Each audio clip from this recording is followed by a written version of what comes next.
Hey, I'm Will LaVeist. He's Eric ClaVille. You're tuned into LaVeist and ClaVille. We tell it to you straight the way it is from a black male's perspective. So let's get right to it.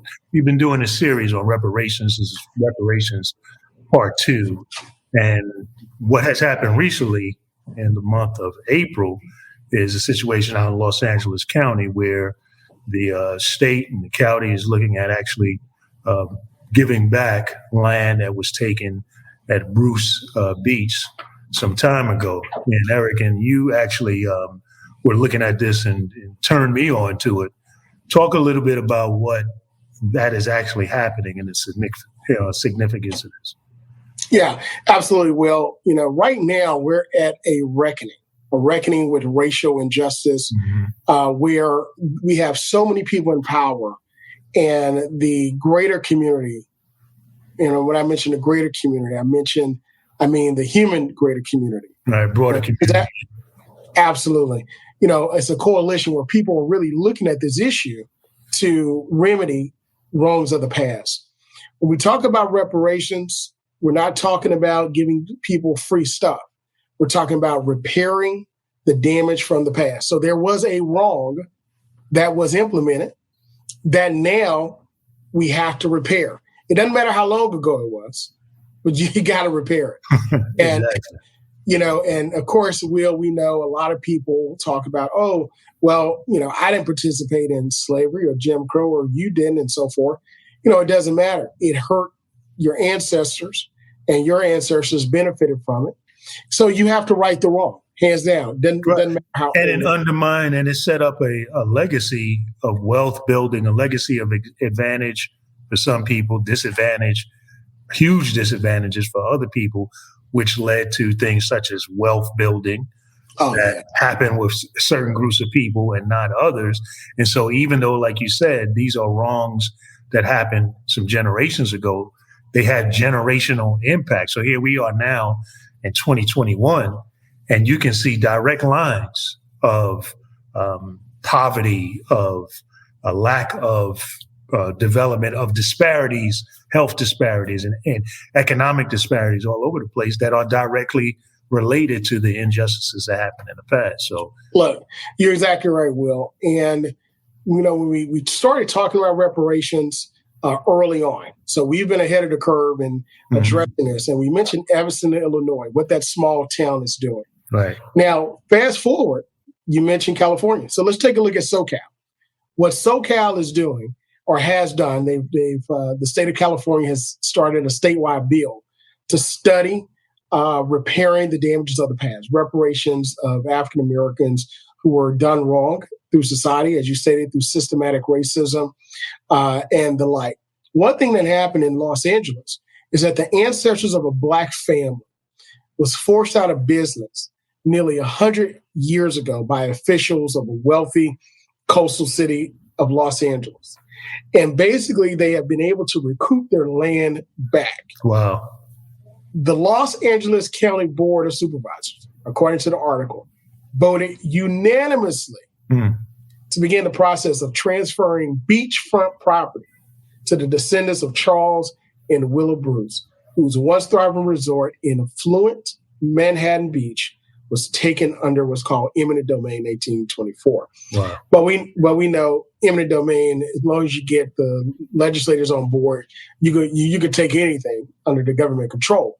The question is, what was the issue behind it? It has to be for a legitimate reason for the government. Absolutely. Like that. And racism is not a legitimate reason, right? If the harassment didn't work, then let's take it by a legislative process. If that didn't work, then you do what happened in Tulsa. Right. Burn it, kill as many people as you can and burn it down. And then act like it never happened. Act like it never happened. So, Will, when we talk about America and we talk about the West Coast and the East Coast, and then couple that with beachfront property, you are talking a wealth out of control. I mean, you're talking legacy of wealth, years, generations upon generations upon generation. Right. Because one thing that's not going away is the Pacific and Atlantic Ocean. One thing that's not going away is the beachfront on the Atlantic and Pacific Ocean. And you recently had some travels, along the East Coast and saw a lot of a lot of that beautiful property and land, all the way down from Florida all the way up. Right. I mean, and the irony of that, I was just traveling down, Florida and coming up through the Carolinas, coming up through Georgia, the Carolinas, through Virginia, is I spent some time in Charleston, where you have, first of all along the coast of Carolina and Georgia and Florida, you have the Gullah Geechee people who in many ways are that original African American culture fusion that happened. A lot of people don't know that it was in Charleston was the main port by which slaves came in from Africa during the transatlantic slave trade. Charleston as a city was built for the purpose of being able to trade and transport and spread and deliver slaves throughout the rest of the colonies at that time. And prior to it, and a lot of it, I was there, and I mean, it is so emotional in a lot of ways, and we got to spend some later time talking about this in more detail. But I took a tour, and we saw downtown Charleston, saw the buildings and the structure, and down in the area where the slaves were actually held. So if you can think of, you got to visualize a marketplace designed for the purpose of breaking, for the selling of human product. So think of a marketplace that is selling, whether it be baskets or whether it be, fruit or whatever, and human property was part of the selling. And so much of our history is right there in plain sight. You can see in the architecture, you see the dungeons where people were held. And the thing that was so painful and mind-blowing about it for me is that you saw the churches that also had this, and many slaves were kept in. Now, make sure it's the white churches, because we've been doing series on the black church on this. Right, the churches at the time. Well, which churches? The white churches. Well, absolutely. I mean, because we're talking about in the beginnings before African Americans, before Black people even began really developing the black church in that form. And then you see out in front of the churches and out in front of certain buildings, you see the slave block. It's actually right. They're actually there. And what people are told is that those were step ups or step downs for the carriages. No, those were where the slaves were held and put on the block, and the auctions were held. Wait a minute, Will. So they're still there. They are still there. Oh, absolutely. So I talked about the Gullah community, Gullah peoples, that they were the peoples who remained there in the area because slaves were brought in, sold, and transported throughout the United States. Those are many of the people who remained, right? And after the Civil War, they were granted lands, right? And after the Civil Wars, they were actually, because of the situation where the lands were situated on the coast, and if you've been in the area, Florida is very swampy, and the lack of access to islands and bridges, they were actually isolated, and they were actually able to develop, because of that isolation, develop the culture much less tainted, by European influences than anywhere else in the United States. And now what is happening is because of the increased value of waterfront property, because of the complex nature of their lands and inheritance and how that works, passing down from generation to generation. And if you don't understand it, you can end up losing their land. So here is a group of people who are very much fighting to preserve their culture, preserve access to their land. And you have here in California, a group of people whose lands were taken away. So you got this complex nature of what it means to be in America. That is this issue of land and who has it, and getting land and losing land is very much deeply rooted, in our culture and our history, as a people. So, I say all that to say that this reparations thing is not just something of the past. is very much something that is very much alive and is rooted in, in our history and is impacting us today. Will, I'm glad you were able to, draw history and the present and make it real to us. I mean, a lot of times we talk about policy, we talk about, what should be done in the sphere of implementation and politics and so forth. And we talk a lot about history, but you were able to actually see it. Yes. See the connection. Right. And not just see it, but touch it, step on it, walk it. And it's as if you went into the past in the present. Right. And and I'm gonna tell you, and I mean it. I'm still emotionally trying to process it. What I saw, because one of the more powerful images, you're in downtown Charleston, you see all of these opulent mansions that were built on the foundation of again the enslavement of human beings, right?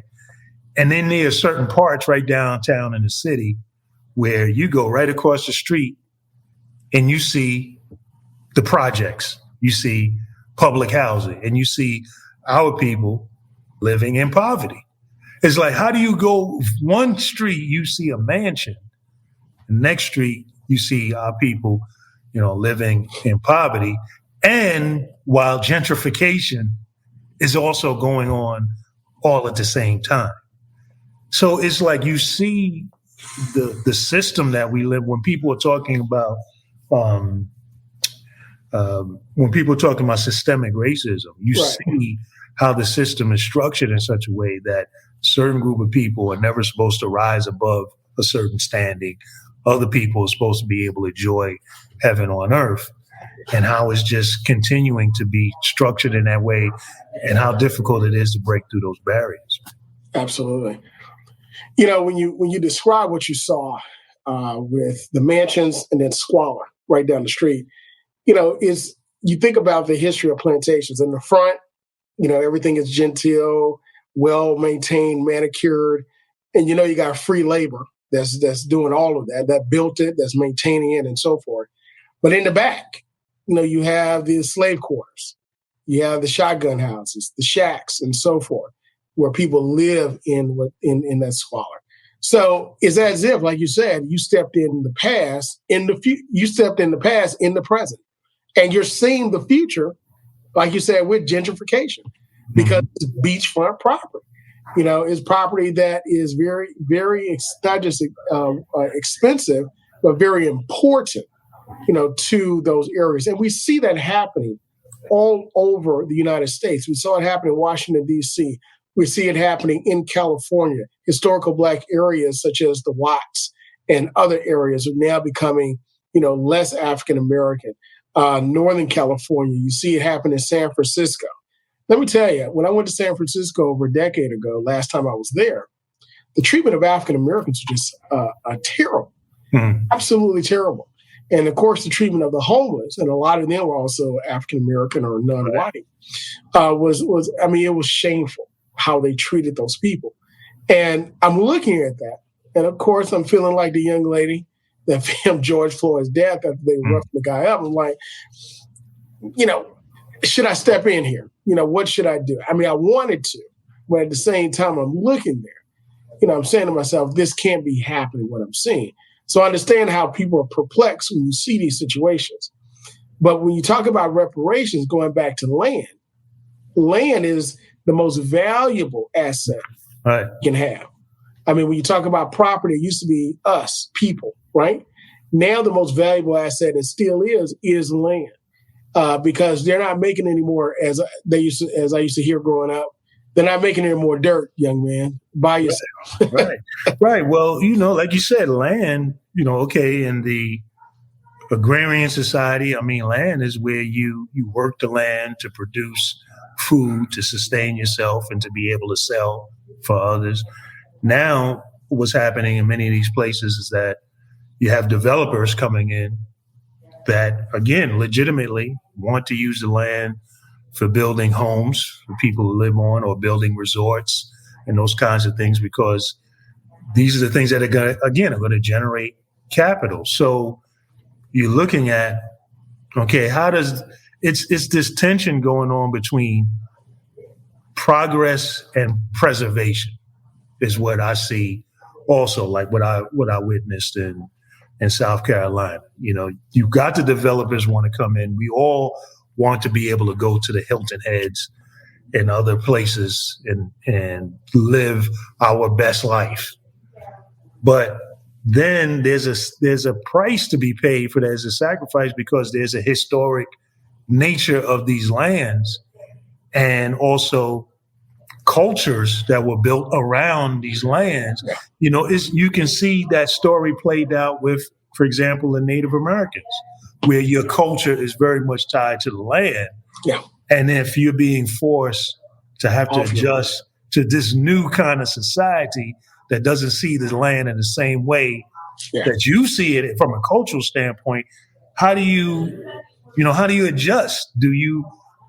How do you preserve your culture and also adjust and be able to progress in the current society in which you live in? So it's like a real tension that goes on. And oftentimes, those who want to preserve the culture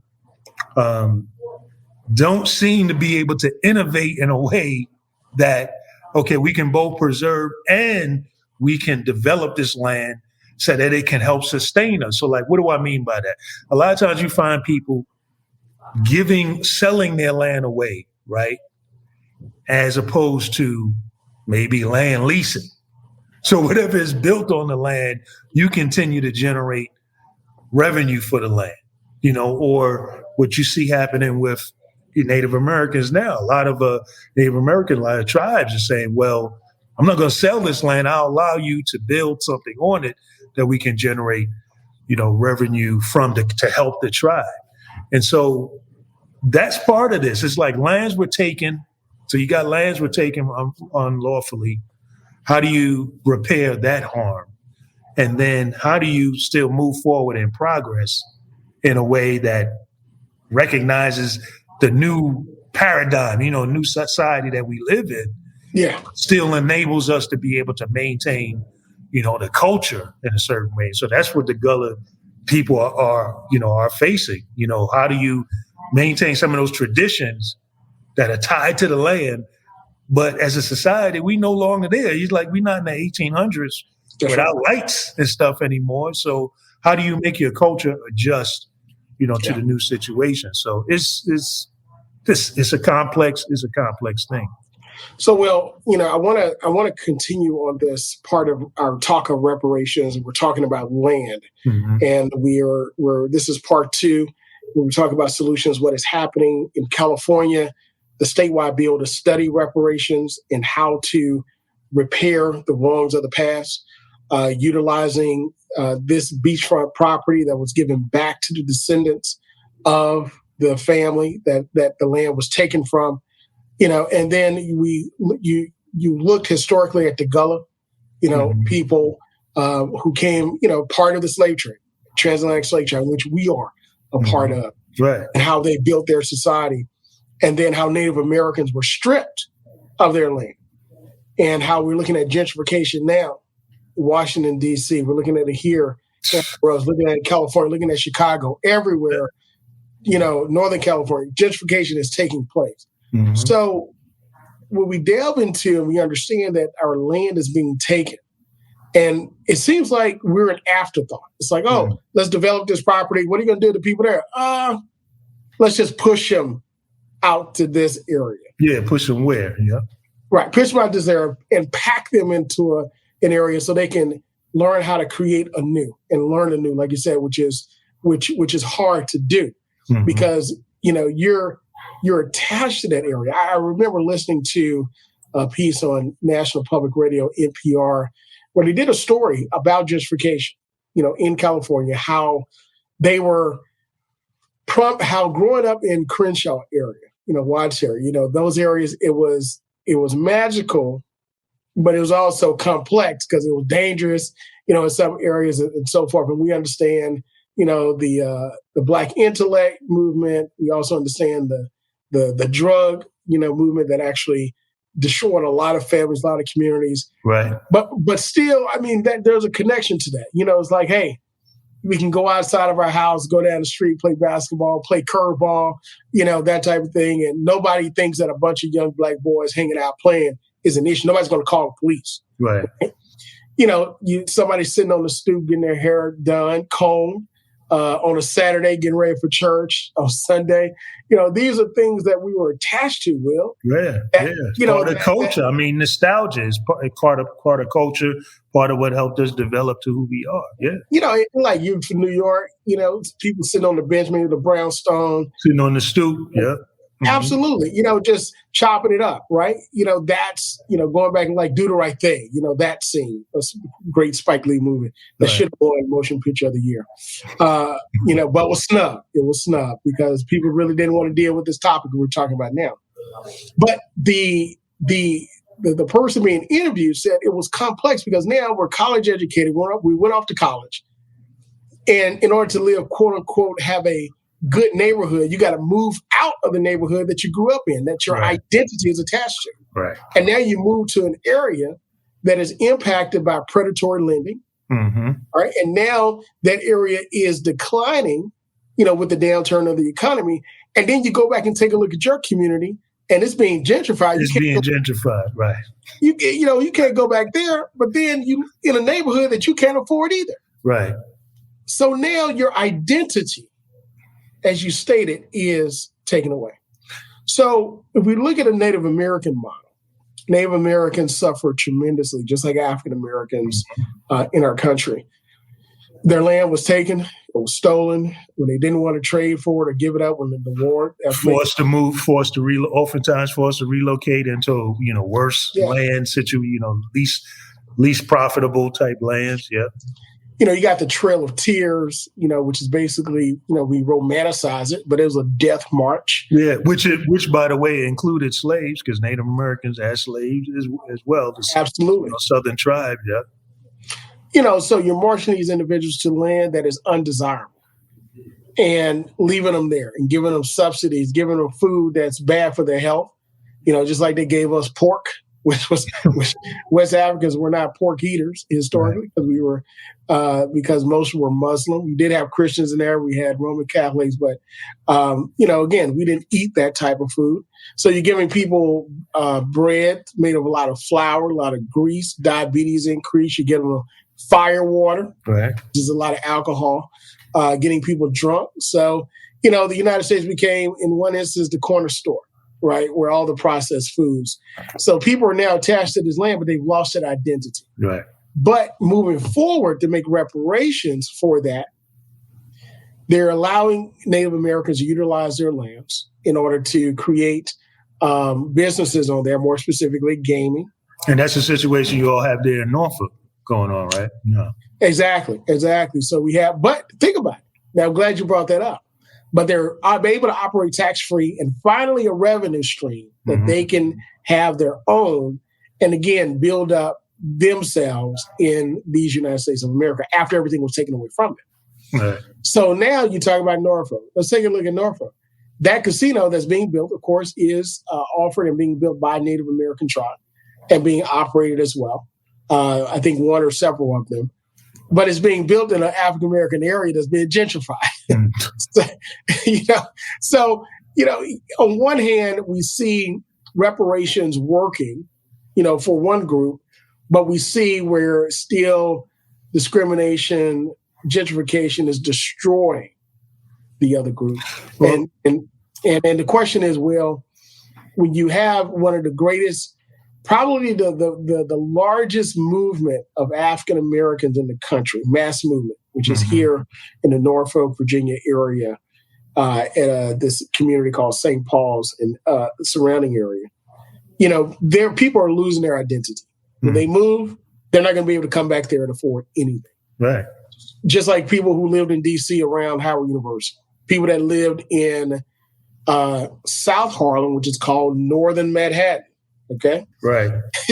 Well, this is the challenge is how do you progress? How do you preserve and also adjust and innovate and continue to recreate your identity and culture within the new context, which is going to be the challenge for the people in California with the beach, which is like, okay, well, now you get that land back. What are you going to do with that land that's going to be relevant to building wealth, to building identity, building, culture within this new, context that we're in 2021? And I say that is like an ongoing challenge of progress of just living life, period. You mentioned DC. I often hear about how people talk about certain areas of DC, whether it be near Howard University or 14th Street or whatever the case. And they talk about how, this used to be the hood and this used to be all black.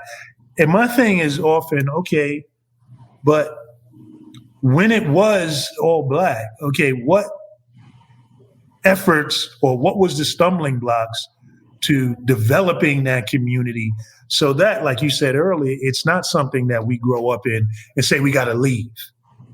What is this? What are the stumbling blocks? And that's where you come back to the systemic racism that exists, the access to capital, the access to being able to get, loans, for example, to do these kinds of development. The gentrification that we see going on, it's not just people coming in with a whole lot of money just to, discretionary income just to burn and do this, that, or other. There are city plans that are going on. There are banks who are bankrolling these things because they see the benefit of getting a return on their investment. So why is it that when these areas are predominantly black, we don't have that same type of an investment? And that's where I think, and I hope that the reckoning that we're in now, as you spoke about earlier, is what is going to move us towards to really getting to the root of being able to develop our areas so that we're not feeling like we got to move out, we got to leave, but that we can develop and live abundantly right where, right where we are. Right where we are. And that's getting to the solution. So in order for us to build our communities back, to build, the Black Wall Street back, to build the Harlem Renaissance back, to build, areas in every city, you had African Americans that did well. Just in my community I grew up in, the gas station was owned by an African American male. We owned the daycare and the preschool. The insurance company was owned by African. The law firm was down the street. You had doctors and lawyers that lived, just driving around the corner from each other, right? The only thing that wasn't owned by an African American was the corner store, where what we called the market. It wasn't a corner store, we called it the market. So it was a small place, kind of like a bodega, but you had a butchery there in the back. You can get everything you needed. And then next door to the chain grocery store. And then the bank. Those were the only things that weren't black owned in the community I grew up in. So everybody I saw was African American, male, with families that owned businesses, that did professional work, right? So how do we get back to that place where now we can go back and build it up and say, we don't have to move out of our community. We can invest and buy where we are. That's where we are now.